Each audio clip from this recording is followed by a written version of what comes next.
¿Cómo están? Bienvenidas, bienvenidos al escenario del poder. Comienza Stock Disponible por Vía X. Conversaciones necesarias en este Chile que se escribe día a día. Y este viernes vuelve un clásico a su día habitual, a este día que abre también el fin de semana, vuelve el póker político.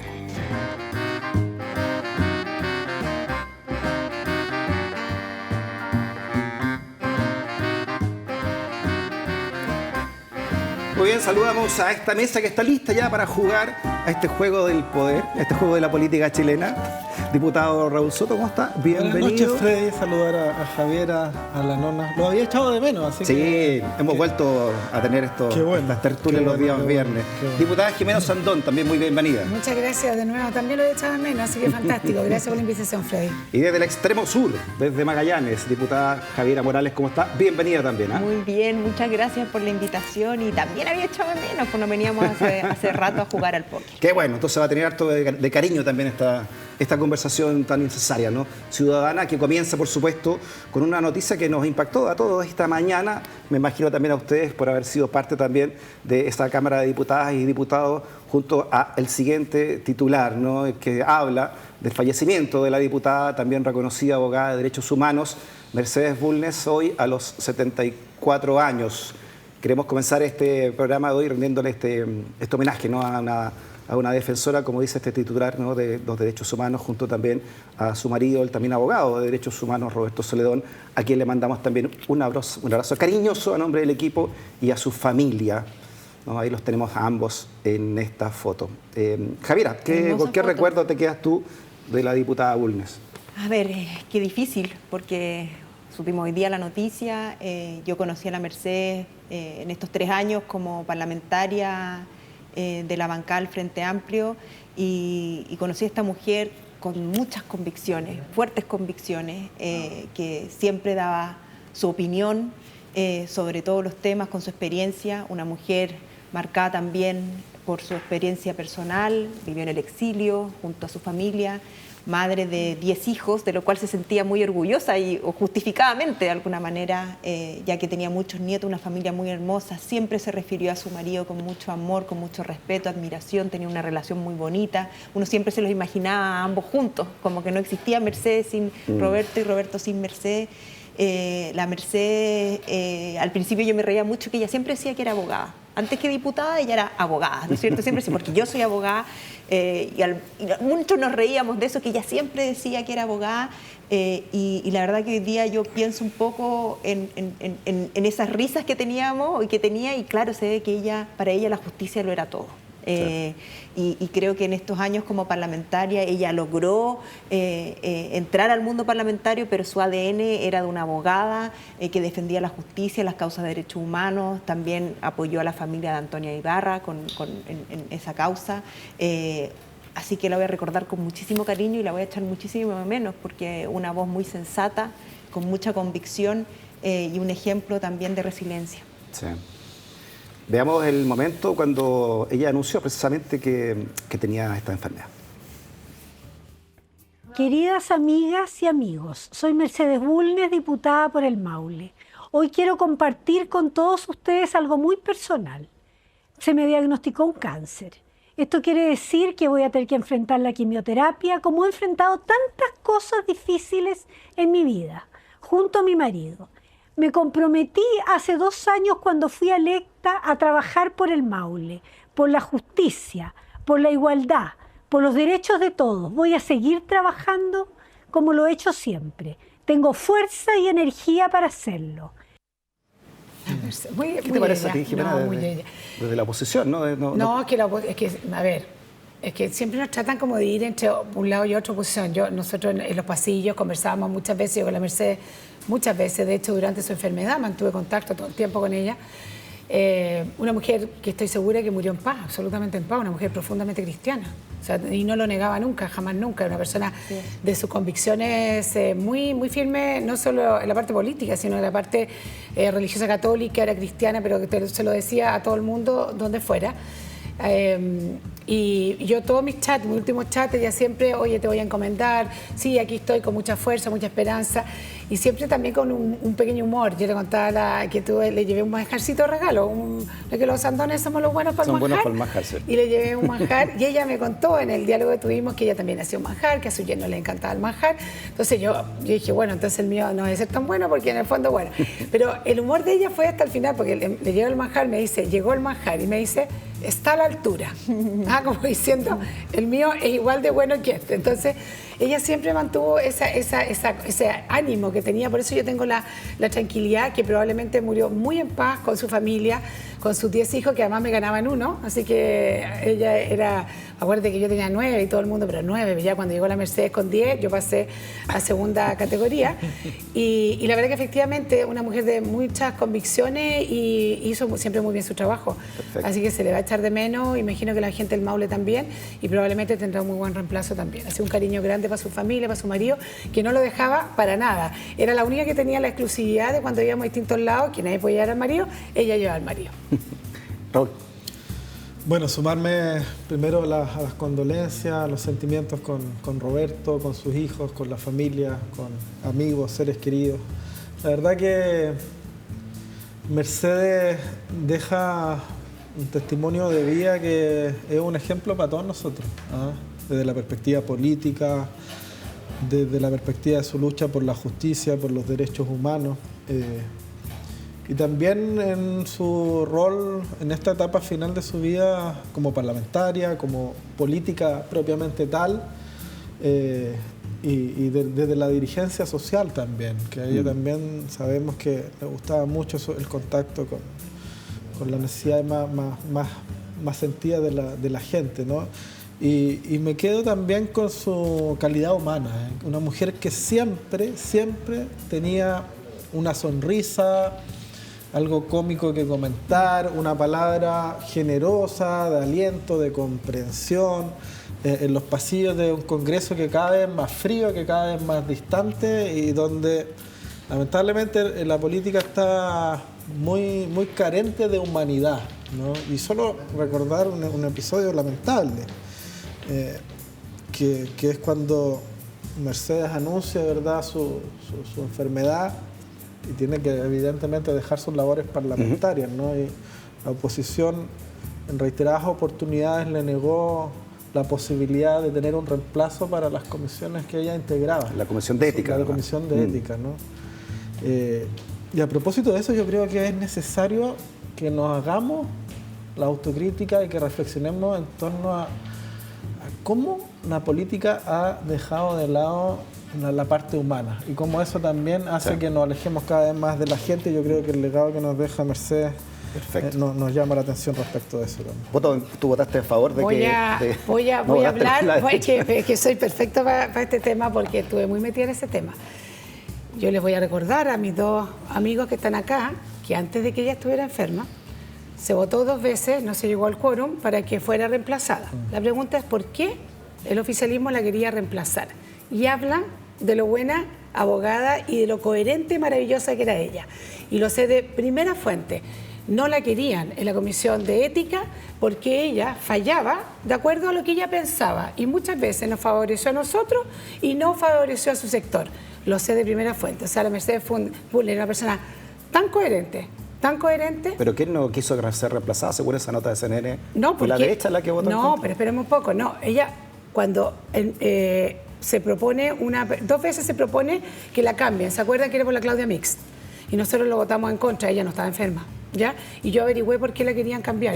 Y era justamente la querían cambiar porque no le favorecía en todos los fallos al sector de ella. Y yo le dije, eso habla muy bien de la Mercedes. Y después nosotros dijimos, nunca se alcanzó el quórum, porque nosotros lo que tratamos, y yo lo conversé personalmente con ella, justamente para que no se viera que había un ataque contra ella. Y justamente era porque nosotros consideramos que en ética las proporciones son 5-3 y nosotros estamos tratando, de hecho presentamos incluso un cambio al reglamento para que ética tenga, o sea, un ente que venga de afuera y que no tenga estas desproporciones. Pero después de que No, ella, 2 veces se votó antes. sí, pero, No, pero después, el tratamiento que también ella se- comunicó que estaba enferma, también lo llevamos a votación e incluso cambiamos la persona por la que estábamos reemplazando Exacto. con alguien que también garantizaba esa imparcialidad y así todo no Pero se se dio le el quórum. quiso cambiar Con porque esta ella era reflexión objetiva. que queda siempre en sus casas, nos gusta decir eso, porque este es un programa precisamente que busca la reflexión. Volvemos a enviarle un saludo cariñoso a la familia Roberto y a sus hijos, ¿no? A sus nietos, por esta pérdida también que sentimos como ciudadanos. Así que abrazo grande para ustedes. Hacemos una pausa y a la vuelta se tiran los dados, se tiran las cartas, se ponen las fichas encima de la mesa del poder político. No te vayas de la sintonía.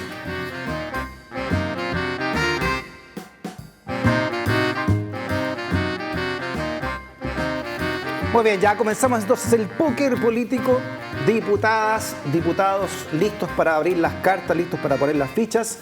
Comenzamos con usted. Jimena, ¿qué le parece su carta? ¿Cuál nos trae? Pónganla acá. Bueno, mi carta es la carta del tema, del gran tema que hemos tenido, doloroso, ¿Ya? en el último ¿Y tiempo. por qué trae al diputado al Mira, ex secretario González? Es que tiene el ex. Y ¿Por qué será? Y de ex diputado ¿Por también. qué? No ha pasado nada, po. No ha pasado nada en el último tiempo. ¿Ah? Y sabes qué, bueno, primero que todo quiero hacer como una reflexión muy personal que probablemente a Raúl también le pasa, que todo lo que ha sucedido también igual afecta mucho lo emocional a uno también porque trabajamos juntos. ¿Ah? Y la imagen de cuando ya se va a la prisión preventiva y todo eso, realmente, al menos a mí en lo personal, de verdad que me afectó. O sea, lo encontré, es fuerte y más allá de todo lo que hemos hablado, del apoyo que le hemos hecho desde el día 1 a la víctima, todo el cuento de la situación, es tan terrible que realmente impacta. Y por eso mismo lo traigo. ¿En qué sentido? En que yo creo que todos los días van apareciendo cosas nuevas, ¿no es cierto? Hoy día supimos, no sé, los gastos reservados, del tema pero siempre el Ministerio Público, la Contraloría, y yo creo que el gobierno aquí tiene que tomar cartas sobre el asunto porque esto ya está permeando, está permeando demasiado al mundo político en general. ¿Ah? O sea, esto es de tal envergadura. ¿Pero qué más cartas en el asunto debería tomar el gobierno, diputada? Bueno, primero que todo, muchas, porque las cosas se van por ejemplo? Porque bueno, de hecho, la justicia ahora de las cosas que se van sabiendo, acuérdate que le pasaron el sumario y van apareciendo cosas que además son muy razonables. Se ha sabido el último tiempo de la gente que sabía, que ya eran, se supone que son como 11 o 12, que yo creo que son muchas más por lo demás, porque una cosa de esa envergadura es raro que una persona se la trague y no diga absolutamente nada. Entonces, de que de una vez por todas, yo creo primero que todo, en vez de decir, mira, deberíamos haber hecho cosas mejores, que usen el estilo que ha usado Boric en muchas otras veces. Hay que decir, me equivoqué. Sencillamente me equivoqué. ¿Y con eso quedaría tranquila la oposición? Yo creo que no es solo la oposición, que este es un tema que ha permeado. O sea, mira, yo no lo conté en este programa porque no vengo hace tiempo, pero por ejemplo, en las últimas campañas políticas que hicimos, jamás me salió el tema de Hermosilla, de Chadwick, excepto, no sé si alguna vez conté, una señora que nos gritaba ladrones por aquí y por allá. Pero no era tema, la gente estaba preocupada de la seguridad. En cambio, este tema ha calado profundo. O sea, es un tema que se conversa. Entonces, por eso que yo creo que no podemos seguir en este cuentagota, que las cosas vayan saliendo. Efectivamente, hay que dejar que el Ministerio haga todo lo que tiene que hacer, pero hoy día está altamente cuestionada el gobierno. Entonces, es un gobierno cuestionado, donde vemos que probablemente hay ministros que están cuestionados, donde tenemos que sacar reformas adelante, donde no existe lo que se llama el manejo de pierna porque están debilitados. Perfecto. Tenemos que hacer un refuerzo para poder seguir en lo que nos corresponde, pero parte de eso es que el gobierno diga, ahora nos enteramos que la ministra Orellana, un asesor, le dijo a esta chiquilla que no le contara a la ministra. ¿Qué te da rabia que se enterara la ministra si eso es cierto? De la mujer y equidad de género. De la mujer y equidad de género. Se había enterado de los últimos. Claro, ¿no? pero le habían aconsejado que no le avisaran. Entonces, déjeme poner un par de noticias que pasaron hoy día para abrir el debate también respecto Bien. de este tema. Esta, por ejemplo. La denuncia tras amenaza del líder de los marchantes a Monsalve en cárcel de Rancagua, donde sabemos que está ahí Monsalve, ¿no? Te voy a poner las manos, Monsalve, así como vos le pusiste las manos a mi hermano, le gritó Antonella Marchant al ex subsecretario del Interior en dependencias de salud del penal, mientras realizaba un gesto como de que le iba a cortar el cuello. El ministro de Justicia descartó riesgo y defensa del ex diputado volvió a cuestionar la prisión preventiva, incluso hay un recurso puesto en el día de hoy, ¿no?, para ver si podían revertir esto los abogados de Monsalve, ¿no? Y entonces presentó este amparo, ¿no?, por la seguridad del ex subsecretario y también pide que se cumpla prisión preventiva en su casa. Acción en la Corte de Apelaciones apunta contra Gendarmería por todo lo que podría estar viviendo ya entonces Monsalve ahí en el penal de Rancagua. Diputado Soto. Uy, varias cosas. Bueno, primero, yo creo que lo que, más allá del caso, un comentario general, yo creo que lo que se está desmoronando es el poder y la relación del poder con las instituciones y con la ciudadanía, ¿no? Manuel Monsalve no es cualquier persona, no fue cualquier persona, ¿no? Una persona que fue un parlamentario destacado en su momento, jefe de una de las bancadas más relevantes en la oposición anterior, fue uno de los principales articuladores del actual gobierno. Recordarán el sopaipillazo, ¿verdad? Que logró de alguna u otra manera unir el puente entre el socialismo democrático y el Frente Amplio, que está en el germen de la conformación de este gobierno. Y eso tuvo la mesa directiva del Partido Socialista también en su momento. Y por lo tanto, una persona que concentró en sí mismo, de manera individual, mucho poder. Y el cargo de subsecretario del Interior es uno de los cargos más poderosos que hay en el Estado. Probablemente el segundo después del presidente, incluso por encima, diría yo, en algunos casos, que el propio ministro o ministra del Interior, porque es quien en lo práctico, en lo operativo, tiene la relación con las instituciones, con las policías, PDI, Carabineros, Ministerio Público, y a veces los ministros están un poco más en los temas políticos grandes, ¿no? En las grandes decisiones, pero no en el desarrollo mismo del juego de poder. ¿Por qué no aprovechas que está con la palabra, diputado, y abre su carta? Porque sé que tiene mucho que ver también con este tema, y así analizamos entonces la macro, también al gobierno, ¿no? Y cómo está el gobierno dentro de este caso. Está muy ligado. Que tiene ahí la ministra Toá. La ministra Carolina Toá. Y yo por lo mismo traigo a la ministra Carolina Toá para defenderla, fíjate.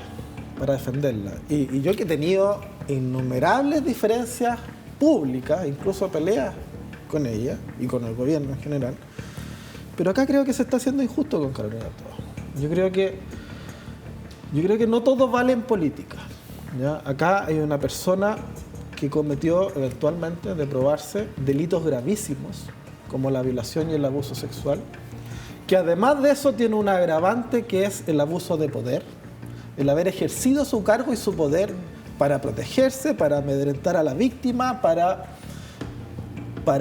obstruir la justicia y la investigación, cosa que también es una arista que está siendo investigada por el Ministerio Público. Y lo que esperamos es que la justicia actúe. Hoy día está tras la reja de prisión preventiva y hay que esperar que la investigación concluya y, de ser cierto todo esto, que quede tras la reja con una sanción que sea ejemplificadora. Pero lo que diría, volviendo a Mercedes Bulnes, que era una gran abogada, a lo jurídico, ¿no? Las responsabilidades criminales son individuales. Las instituciones han demostrado que están funcionando. La ministra Toá y el propio presidente Boric declararon ante la Fiscalía, entregando todos los antecedentes que tienen de forma voluntaria como testigos. Hay una actitud de colaboración y de transparencia de parte del gobierno. ¿Se cometieron errores? Por cierto. Y yo fui el más crítico. El Frente Amplio me criticó duramente cuando yo critiqué el famoso punto de prensa del presidente Boric. Y creo que se tomaron decisiones de forma tardía, se equivocaron las estrategias para comunicar esas decisiones y eso trajo en consecuencias. Pero extender las responsabilidades que son criminales hoy día, responsabilidades políticas, me parece que es un exceso y una irresponsabilidad. Déjeme mostrar un titular y vamos con usted, diputada Javiera Morales, que es el siguiente. Declaración de Toá confirma que el viaje de Monsalve, ¿no? Ya el famoso a esta altura viaje de Monsalve al sur, se decidió en reunión a solas con Boric, ¿no? Y sabemos también que el presidente se había reunido ya con parte de su segundo piso, entre ellos Miguel Crispio, para saber cómo abordar esta situación, de la cual la ministra del Interior dijo que no había estado presente en esa consideración, al menos, ¿no? Javiera. Bien, es difícil pronunciarse sobre este caso porque tiene muchas aristas. Ustedes se han referido a las aristas políticas, que yo me quiero referir también, creo que es importante. Pero yo creo que esto ha calado tan profundo en la sociedad chilena, no solo por la arista política, sino que también por el caso en sí. Acá también hay una historia de una mujer que ha vivido un infierno los últimos 2-3 meses, en que su caso toca muchas sensibilidades en nuestra sociedad. Hay muchas personas todavía que creen que porque una mujer acepta ir a comer o porque se toma unos tragos, eso daría pie para tener relaciones sexuales y que por tanto la culpa es compartida, o incluso la defensa, entiendo, en el caso de Monsalve, va a ir por esa estrategia. La relación de pareja. Claro. Y creo que eso ha hecho que, como este caso tiene justamente esas particularidades, en la mesa de los chilenos y chilenas se esté conversando esto, porque creo que acá se puede dar un ejemplo de que no porque una mujer se tome unos tragos o porque vaya a comer con alguien, está aceptando algo más allá. No hay consentimiento. Y también lo complejo que es que tu jefe inicie, de alguna manera, un coqueteo o un tipo de relación cuando están en una situación distinta de poder. O sea, las mismas declaraciones de ellas cuentan que ella aceptaba porque era algo importante, porque era alguien importante, porque era su jefe, porque venía iniciando una carrera profesional y por tanto estaba ilusionada. Entonces, creo que eso también ha marcado mucho la conversación y porque esto ha calado tan profundamente la sociedad chilena, porque hace unos años atrás esto era permitido socialmente, de alguna manera. Sí. No era juzgado o incluso se responsabilizaba a la mujer. Creo que eso ha cambiado muchísimo y gracias sobre todo a la voz de las feministas en Chile, que han puesto el tema sobre la mesa. Sí. Yo creo, ahora sí, disculpa. Y creo que hay que decirlo, porque esto tiene millones de aristas políticas y yo me quiero referir por las responsabilidades políticas, no quiero salirme de ese tema que sé que es importante, pero no olvidemos de eso. Porque acá nos estamos recriminando mucho quién es feminista, quién no. Se ha hablado muchísimo entre los políticos para juzgarnos, para criticarnos, pero yo creo que si hoy día en un país una persona con el poder que tenía el ex subsecretario está siendo juzgado por un caso como este es porque hemos avanzado y yo espero que acá haya, tal como usted decía el diputado Soto, un proceso justo, transparente y con una sanción ejemplificadora para que de ahora en adelante todos los chilenos y chilenas tengan claro que si una mujer o un hombre o un niño no puede dar el consentimiento, significa que no hay consentimiento y por tanto ahí lo que corresponde es cuidar a esa persona. Sí. Ahora sí es cierto que además de lo individual, además de lo individual también está lo político y además está el posible quebrantamiento de la ley de seguridad, que también vamos a analizarlo más adelante, por nuevos casos que se han ido sabiendo también y que también me imagino tienen muy complicado, o deberían tener complicado al menos a Monsalve y su defensa, ¿no?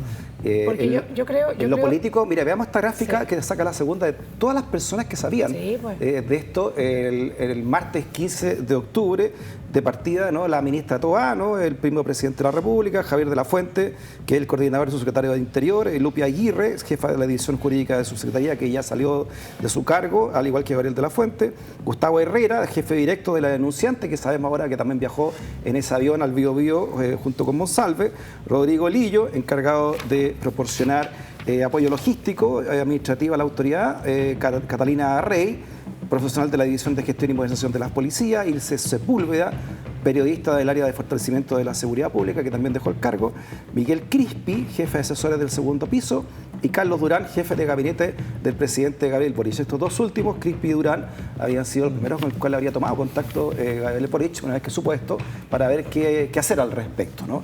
La cadena política también en torno a esto. A eso me refería yo en un principio, cuando esto ya tiene tal envergadura que esto ya está pasando, se está sobrepasando y nos va a llegar a todo el sistema político en el fondo, porque ¿te acuerdas las palabras que dice Gabriel de la Fuente cuando dice les tengo una bomba? O sea, es que efectivamente era una bomba lo que él sabía, lo que él le habían contado.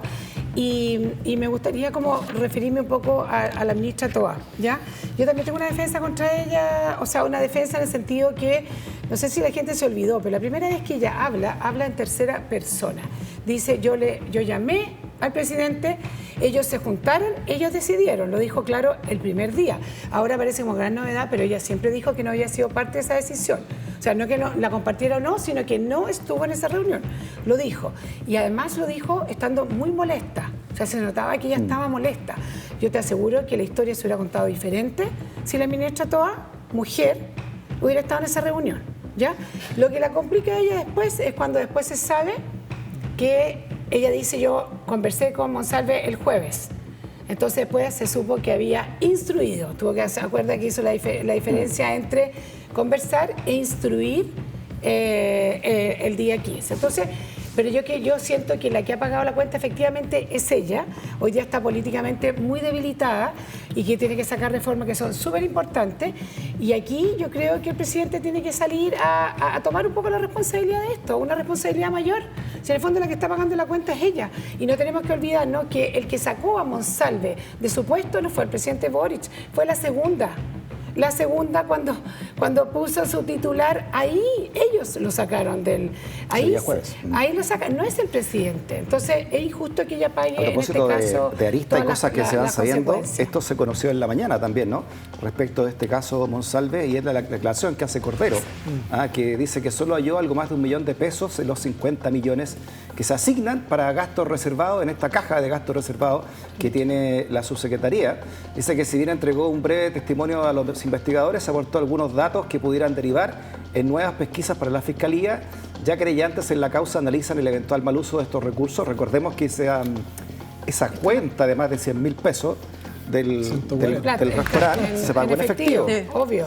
Además de otros 40.000 pesos para el taxista, que se van saliendo, ¿no? Entonces, entre taxista y cuenta, son casi más de 150.000 pesos pagados en efectivo por Monsalve, y ahora sabemos también que esta subsecretaría cuenta con 50 millones semestrales. Cristian Monkeberg, que fue ministro también, decía que eran 50 millones mensuales, no semestrales, esta mañana en Cooperativa, ¿no? En una entrevista que le hicieron ahí, en un debate. Sí, a ver, sobre el tema político. Yo he escuchado hartas declaraciones en los últimos días, incluso la de la candidata presidencial de la derecha que hablaba de un pacto de silencio. Así es. Y creo que es una burrada. O sea, por el contrario, lo que estamos analizando acá es que ha habido tal transparencia que se han tenido que pagar muchos costos. El punto de la torpeza. Claro, o sea, muchos y muchas ya lo hemos señalado, nos hubiese gustado que esta decisión, que fue la decisión acertada de que el subsecretario salga al cargo, nos hubiese gustado que fuese más oportuna. Y en eso yo comparto la creencia de que, por ejemplo, si hubiese estado la ministra Orellana enterada con anterioridad, probablemente se hubiese tomado las decisiones más rápidamente. Y creo que eso ya está de alguna manera instalado transversalmente.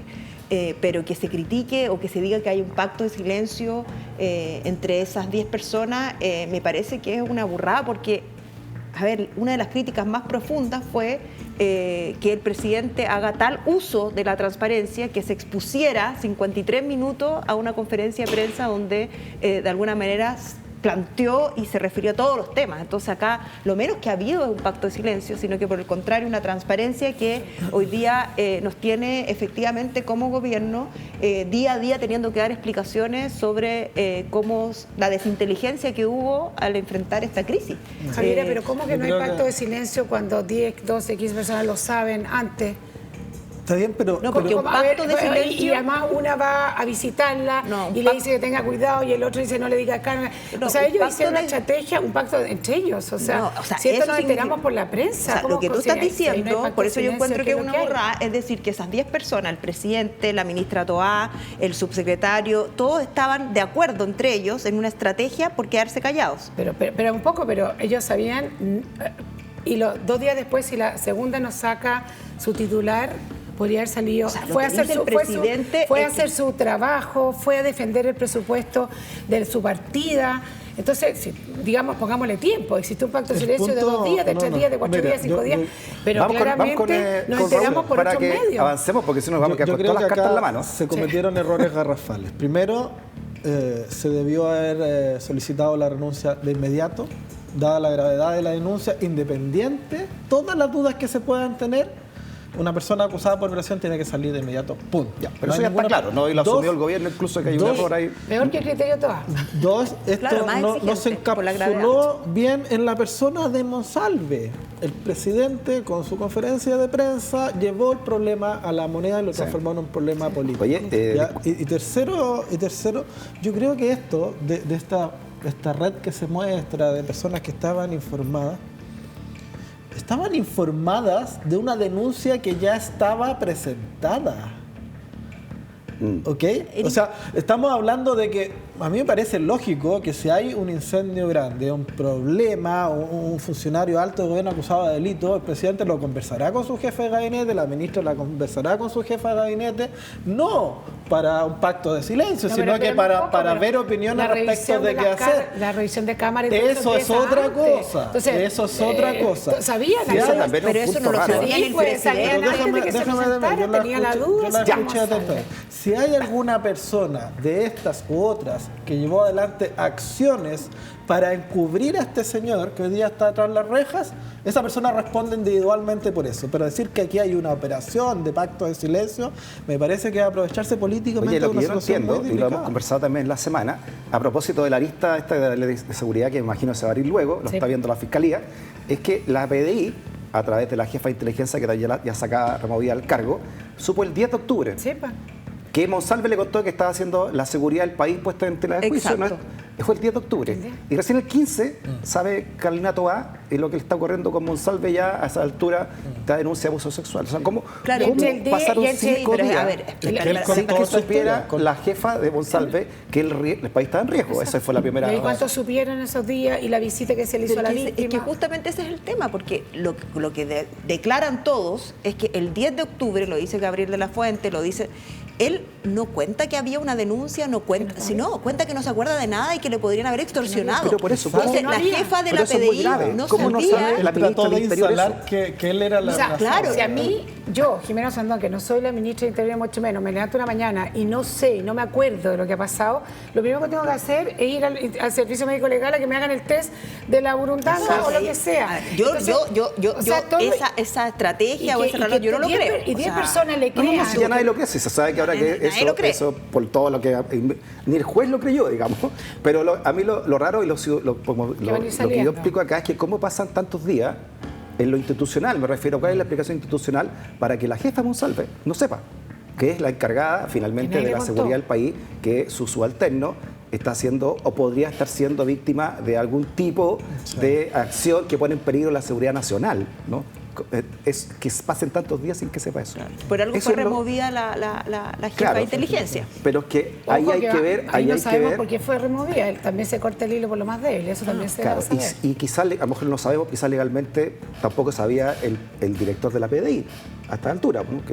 que tampoco le habría informado al presidente algo tan importante, al propio ministra. presidente de la Bueno, República. quedan muchas- Sabe que su subalterno Monsalve está diciendo que está en riesgo la seguridad del país y lo sabe 5 días después por otra causa el presidente de la República. Por eso a mí- Hay algo que no está funcionando entonces, si es así o no. Claro, por eso a mí me parece A mí se tan poco creíble esta idea del pacto de silencio, porque el día que ellos conocen, el día martes, que la ministra Toá, el presidente, ya sabían que había una denuncia interpuesta. Pero se O sea, demoraron 2 días, ¿cuál es la pero posi- concédeme que al menos hay 2 días de pacto de Oye, silencio. o sea, yo Por lo diría menos que 2 de una días de pacto de desinteligencia, silencio. de que no se tomó... La reflexión continúa en su casa porque yo quiero poner una carta a propósito A de ver, esto, ¿no? sí. Que tiene que ver también con las Que listas vuelve. políticas, que es la carta de Andrés Chadwick. Sí, volvió. Que de acuerdo a la siguiente noticia.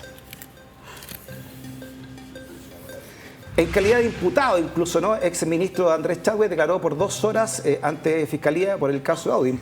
Declaró como imputado. Ex autoridad del Interior llegó hasta la Fiscalía Oriente a inicio de esta semana para comparecer ante los fiscales del caso por sus presuntas gestiones en el proyecto Parque Capital, donde se investiga presuntos delitos de tráfico de influencias.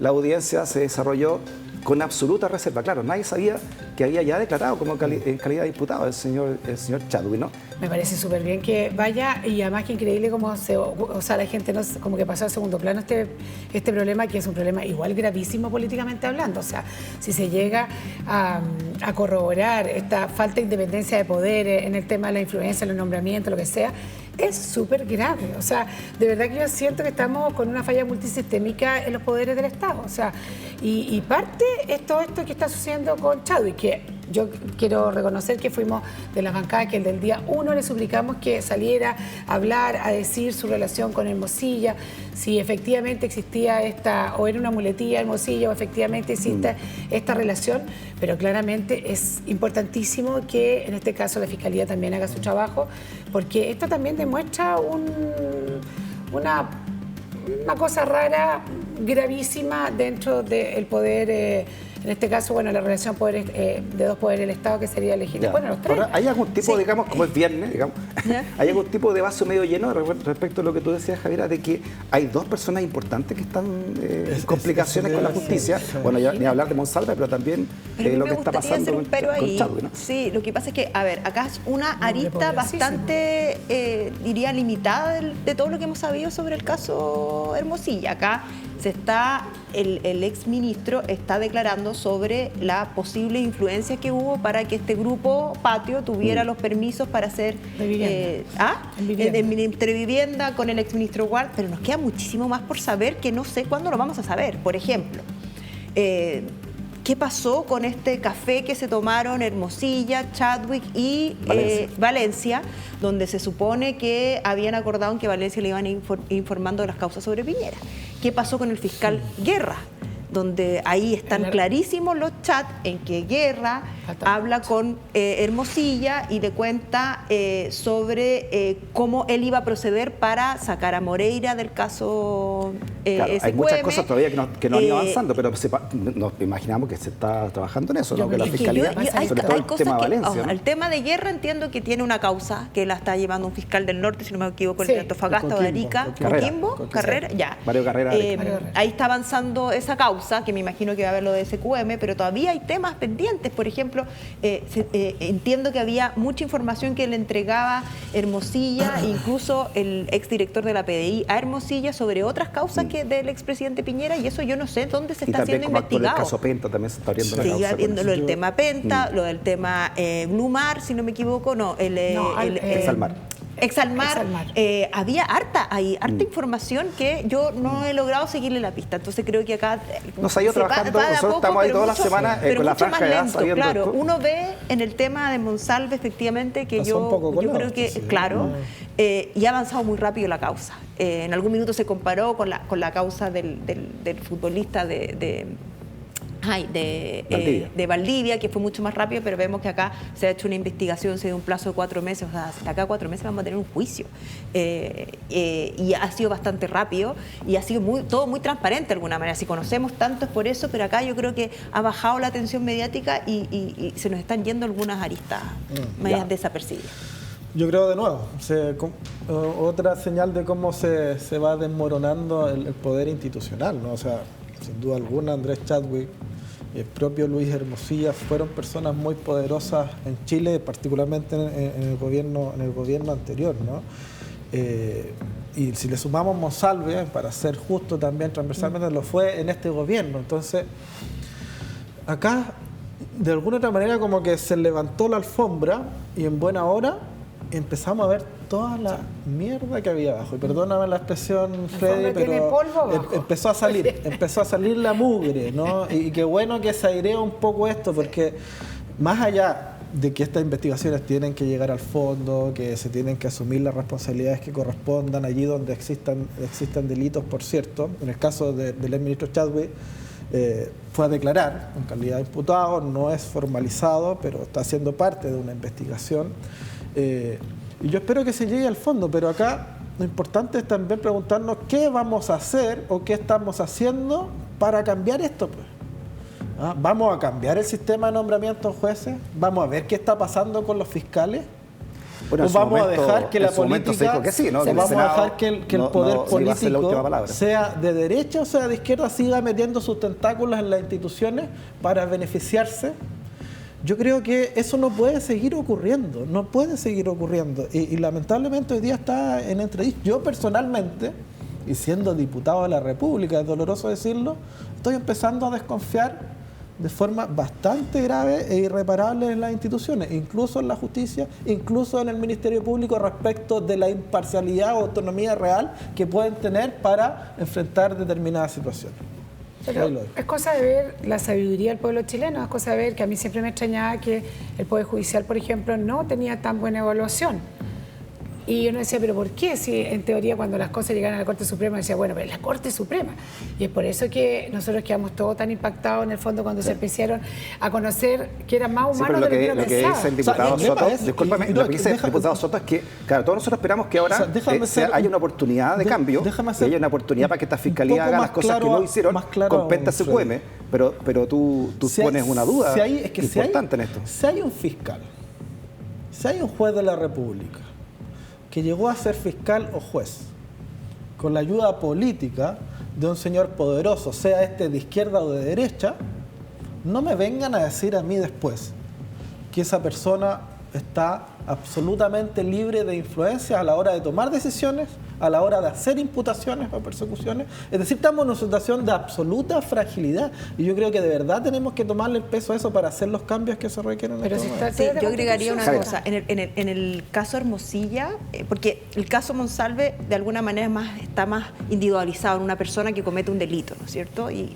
bueno, en el caso Hermosilla tenemos que acordarnos que esto explota no por una investigación de la Policía de Investigaciones, no por una denuncia, sino que por un audio. O sea, fue algo absolutamente accidental. Y por una investigación periodística. Claro, algo absolutamente accidental que permitió abrir esta caja de Pandora que vemos que efectivamente no tiene límites. O sea, ha salpicado a la Corte Suprema, a la Fiscalía. Existía, ¿no? Según algunos abogados de la plaza, ¿no? Exacto, era algo como que así se movía que sí se movían todos estos hilos y obviamente que eso requiere muchas más modificaciones y reformas. Diputada Morales, aproveche que está con la palabra porque nos queda poco tiempo para ver también su carta.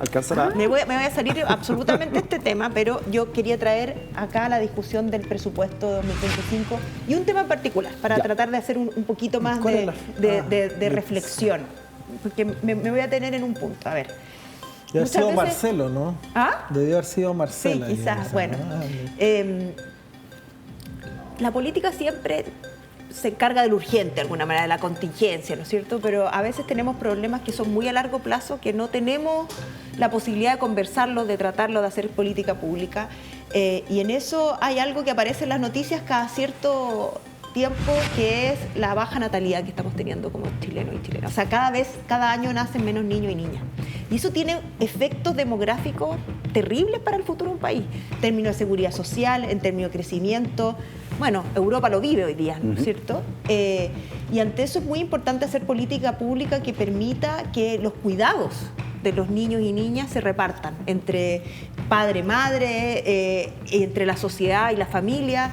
Y en eso, por ejemplo, en Chile Crece Contigo, la ley de corresponsabilidad en pago efectivo de pensión alimenticia, o el Sala Cuna para Chile, que no lo hemos podido avanzar y está ahí en el Senado, son políticas públicas que ayudan en esto. O sea, si hoy día uno mira las encuestas, los estudios, ¿por qué hay baja natalidad? Es porque el peso es está muy mal distribuido y las mujeres no quieren tener hijos, prefieren su carrera profesional, prefieren... Es que es caro tener hijos. Es muy caro. Hay que pagarlo todo. Entonces, ahí está el área social, ¿no es cierto? ¿Cuánto de la sociedad te colabora a ti en la carga que significa los primeros años tener un hijo o una hija? Y también está entre hombre y mujer, y en eso ayuda la ley de pago efectivo de pensiones. Y por eso es que traje la carta del presupuesto 2025, porque yo hasta el día de hoy, más allá que se haya repuesto la partida en el Senado, no entiendo por qué la oposición rechazó el presupuesto para el Chile Crece Contigo, una política pública implementada por la expresidenta Bachelet. Destacada a nivel mundial. Destacada a nivel mundial. Yo misma la viví. Fui mamá de gemelos hace 5 años atrás, los tuve y tuve la Juar y todo el apoyo. Y la verdad es que es una política pública impecable. Yo les voy a explicar en números para que entiendan por qué nosotros lo rechazamos, porque ahí Raúl me podrá también aseverar de que muchas veces tú pones los temas en la mesa para que se resuelvan en el Senado. Pero se dedicaron 1.090 millones de pesos al programa de apoyo identidad de género, ¿ya? Y al Chile Crece Contigo, por ejemplo, para aumentar las técnicas, son los 564 millones, ¿ya? Lo que nosotros queríamos, y que fue lo que se consiguió ahora en el Senado, era justamente de que, primero que todo, ahora quedaron los niños mayores de 14 años. Yo no estoy ni siquiera de acuerdo con eso, porque creo que tiene que ser de 18 para arriba cuando tienen que aplicarse estas técnicas hormonales. Lo que nosotros decíamos, que se le quitaron 300 millones una parte y se la dieron a este programa. Y así fue, 300 millones más. Lo demás fue de continuidad y nosotros dijimos, no puede ser que este programa del acompañamiento de género aumente y no aumente la misma proporción. Es más, se le quita plata a este otro proyecto y se le pasa a este proyecto, al de las hormonas. Entonces, lo que nosotros queríamos era justamente que este tema de estos tratamientos hormonales que se están haciendo indiscriminadamente a los niños, que está reconocido hoy día por todas partes, incluso el Ministerio de Salud no fue capaz de decir cuáles eran los criterios para hacer estos tratamientos. Y se estaba comprando hormonas discriminadamente, nosotros decíamos que no podía ser que se le bajara, pero no, se aumentara. Absolutamente falso. El programa de acompañamiento de identidad de género no entrega hormonas. O sea, ustedes siguen diciéndolo y es falso. No, el programa de apoyo de identidad de género, había uno de la Mideso y otro de salud. El programa de apoyo de identidad de género es un programa que existe en los hospitales de Chile, donde hay profesionales. Por eso me extraña, porque estás diciendo que entrega hormonas. No entrega hormonas ese programa. Es un apoyo psicosocial para la familia. Oye, perdóname, me ha tocado chiquillos hospitalizados cuando empieza con los tratamientos y lo hemos logrado. Pero no, y hemos logrado el programa de acompañamiento, ¿entrega hormonas sí o no? Si lo conoces. Acompañamiento no, pues. No, entonces, el acompañamiento por lo mismo. No. Entonces ellos dicen que rechazaron eso por las hormonas y no entrega hormonas. ¿Pero qué tipo de acompañamiento es? Dilo aquí en cámara. Psicosocial. No. Es siempre positivo, siempre para su lado. No se le pregunta a los padres. En el Senado se logró que los padres se les pregunte. Y eso, fantástico. Es con los padres en los hospitales y no se entrega hormonas. Entonces ellos hoy día dicen que rechazamos esto porque le entrega hormonas y es falso. No es falso. Es falso. El programa de acompañamiento no entrega hormonas. ¿Sí acompañamiento, sí, pero eran dos programas que tenían hacia relación. Es bien sintomático esta discusión que hemos visto en los últimos días del Congreso, que vemos aquí, es bien sintomática del escenario político en el cual estamos, pues, la famosa batalla cultural. Aquí son los niños. Que algunos defienden en el Frente Amplio y que del otro lado la critican, pero también la hacen desde su propia ideología, ¿no? O sea, tenemos entrampado al país en discusiones imbéciles, estériles, como esta, ¿ya? Que nos impiden avanzar en temas tan básicos como un programa Chile crece contigo, porque estamos pensando en la batalla ideológica cultural, en cómo instalamos un tema en la sociedad para que nos beneficie electoralmente, y del otro lado hay otros ejemplos también que ustedes podrán dar. Y mientras tanto paralizamos al país, fíjate. No importa que se caiga el presupuesto de la nación, no importa que se caiga el programa completo de Chile Crece Contigo, lo importante acá es seguir instalando este tema de la reflexión continúa en tu casa. Nos quedan 2 minutos. Nos quedan 2 minutos y hay elecciones de gobernador importantes. 11 gobernaciones, hay segunda vuelta este domingo. No podemos decir por quién vamos por ley, ¿no? A quién queremos y todo lo demás, pero en la macro, ¿qué ha significado, ustedes creen, esta primera votación de reelección de gobernadores, ¿no? Con todo lo que ha significado las gobernaciones, ¿ha sido bueno, ha sido malo este proyecto? Uno puede de decir por quién va a votar, no puedes llamar a votar. Pero puedes decir yo apoyo a este u otro candidato, pero no puedes llamar pero puede ser interpretado. Claro, no, yo voto en Magallanes y ya tenemos electo el ¿Pero qué ha significado en general las gobernaciones? A mí lo que me gustaría, a ver, si podemos sacar algo de reflexión, esto los gobiernos regionales sobre todo distribuyen plata, digamos. Eso es lo que más entre las distintas comunas, para que lo sepa la gente. Y por eso es muy importante elegir gobernadores. De corrupción potenciales y por eso es muy importante elegir gobernadores que efectivamente tengan la capacidad de diálogo y articulación para conversar con todos los alcaldes y alcaldesas de su región. Con eso creo que dejé entrever cuál es mi apuesta para este domingo en la región metropolitana. Diputado Soto, ha sido una buena experiencia esto de los gobernadores en un país unitario, con todo lo que ha ocurrido, ¿no? ¿Qué falta a nivel también de fiscalización, de Contraloría? Yo estoy un poco decepcionado con... Tenía más expectativas de la figura de los gobernadores. O sea, acá en algún momento dijimos hay que descentralizar este país, démosle poder a las regiones. Se creó la figura, las facultades vinieron después y no todas, todavía se están peleando algunas, no vino con la suficiente fiscalización y rendición de cuentas, vinieron los problemas, los convenios y las platas. Hay muchas cosas que mejorar. Por lo pronto que la ciudadanía elija bien. Creo que en el caso de la región metropolitana en la quinta y en la sexta se juega en alguna medida el futuro del país, lo que va a pasar en las próximas parlamentarias, presidenciales.